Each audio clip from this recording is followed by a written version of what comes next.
여기에 프랑스 현지 110만 대형 축구 유튜버가 이강인 선수에 대해 소신 발언을 하며 화제입니다. 그는 경기 후 이강인 선수를 향해 이렇게 평가했는데요.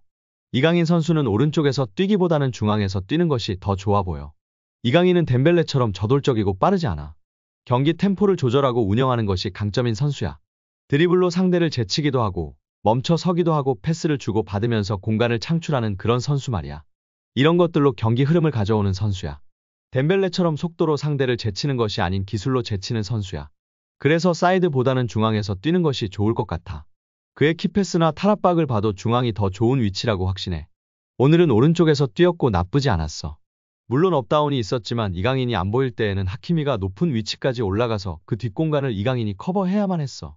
하키미와도 호흡이 좋았고 상대 선수를 힘들게 할 수 있는 능력을 갖춘 선수라는 것을 분명히 알 수 있었어. 최고의 경기를 펼친 건 아니지만 최악의 경기를 펼쳤다고 볼 수 없어.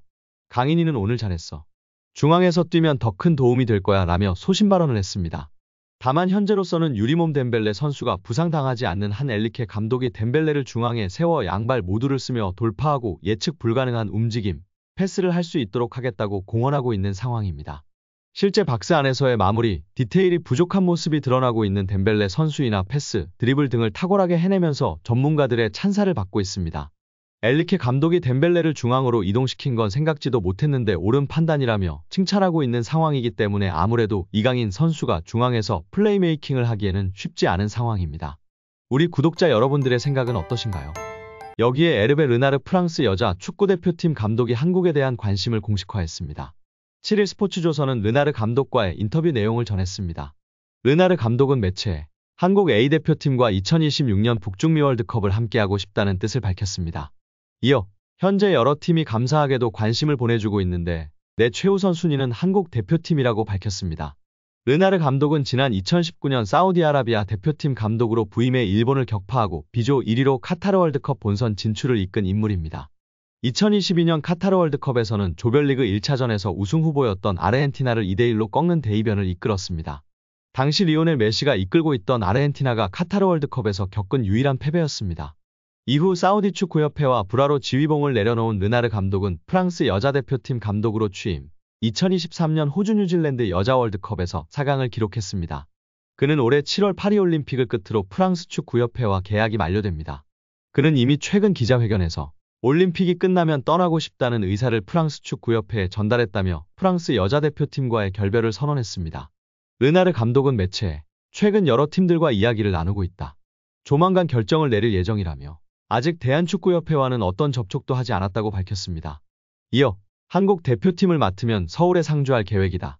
한국 축구의 발전을 위한 일이라면 무엇이든 할 것이라고 했습니다. 그는 한국 대표팀은 지난 카타르 월드컵에서 16강에 올랐다. 손흥민, 김민재, 이강인 등 세계적인 선수가 포진한 한국은 북중미 월드컵에서 8강도, 나아가 4강도 가능하다. 그 기회를 함께하고 싶다고 했습니다. 이강인이 경쟁자 마르코 아센시오와 차이를 분명하게 보여줬습니다. PSG는 리그앙 28라운드에서 최하위 클레르몽을 맞아 고전 끝에 1대1로 비겼습니다. 루이스 엘리케 감독은 11일 치러지는 바르셀로나와 챔피언스 리그를 의식해 주전 선수들을 대거 명단에서 제외했습니다. 킬리안 은바페를 비롯해 이강인도 선발에서 빠졌습니다. 대신 2006년생 세니 메유로 등 신예들을 대거 투입했습니다. 어린 선수들은 역시 경험이 미숙했습니다. PSG 공격은 답답했습니다. 전반전 무려 70%의 점유율을 잡았지만 결정적인 골 찬스 장면은 많지 않았는데요. 오히려 수비 실수가 두드러졌습니다. 결국 전반 32분 PSG의 수비 실수로 클레르몽이 행운의 첫 골을 넣었습니다. 박스 안에서 비지리우스가 어설프게 패스를 넘겼습니다. 케이타와 경합하던 우가르테가 공을 걷어낸다는 것이 어설픈 태클을 했습니다. 굴절된 공이 그대로 골대 안으로 들어가고 말았습니다. 공식 판정은 아니지만 우가르테의 자책골이나 마찬가지인 상황이었습니다. 후반에도 PSG가 일방적으로 몰아세웠지만 골이 터지지 않았습니다. 참다 못한 엘리케 감독은 끝까지 아끼려 했던 은바페, 이강인, 마르키뇨스를 후반 22분 동시에 투입했습니다.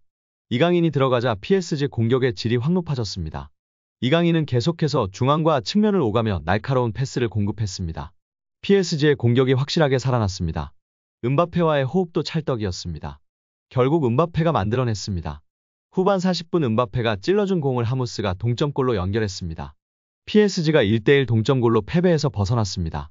이날 경기는 이강인이 왜 PSG 세트피스의 중심인지 보여줬습니다. 단번에 차이를 만들 수 있는 넓은 시야와 날카로운 패스는 이강인의 전매 특허였습니다. 아센시오가 뛸 때 답답했던 PSG 공격의 혈이 이강인이 들어오자 뚫렸습니다.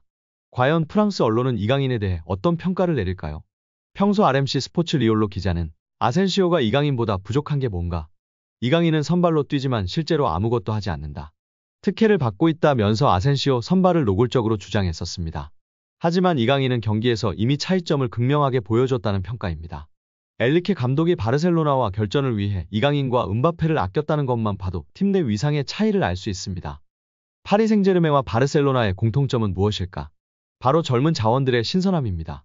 PSG는 11일 새벽 4시 프랑스 파리에 위치한 파르크 대 프랭스에서 열리는 챔스 8강 1차전에서 바르셀로나를 상대할 예정입니다. 스페인 매체가 PSG와 바르셀로나의 선수 명단을 집중적으로 분석하며 화제입니다.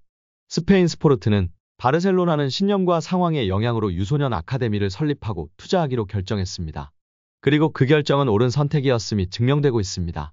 지난 시즌의 라민 야말과 올 시즌 파우 쿠바르시의 등장으로 바르셀로나는 향후 수년간 최고 수준의 측면 공격수와 센터백을 확보했습니다. 하지만 선수단의 신선함을 불어넣은 것은 바르셀로나뿐만이 아닙니다. 놀랍게도 PSG의 평균 연령은 더 낮습니다.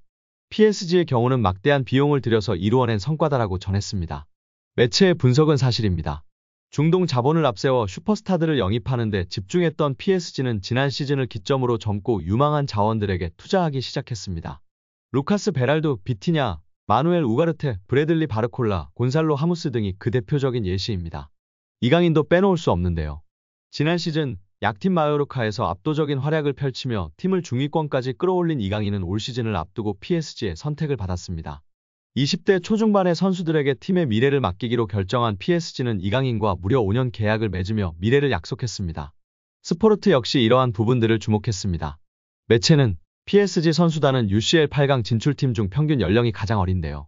바르셀로나는 평균 나이 24.4세의 PSG에 이은 두 번째입니다.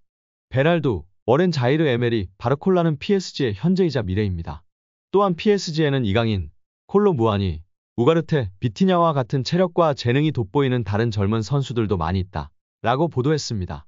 그러면서 PSG와 바르셀로나, 매우 다른 두 구단이지만 같은 동기를 가지고 있다. 바로 권력을 쥐고 있는 어린 선수들이다라고 덧붙였습니다.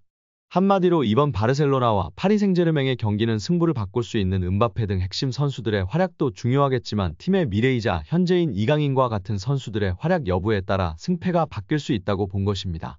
챔스 8강이라는 매우 중요한 경기에서 파리의 왕자 이강인 선수의 맹활약을 기대하고 응원하겠습니다. 오늘 영상은 여기까지입니다. 끝까지 시청해주셔서 감사드립니다. 혹시 구독과 좋아요 잊지 않으셨죠? 다시 한번 시청해주셔서 감사드리며 다음에도 더 좋은 영상으로 보답하겠습니다. 감사합니다.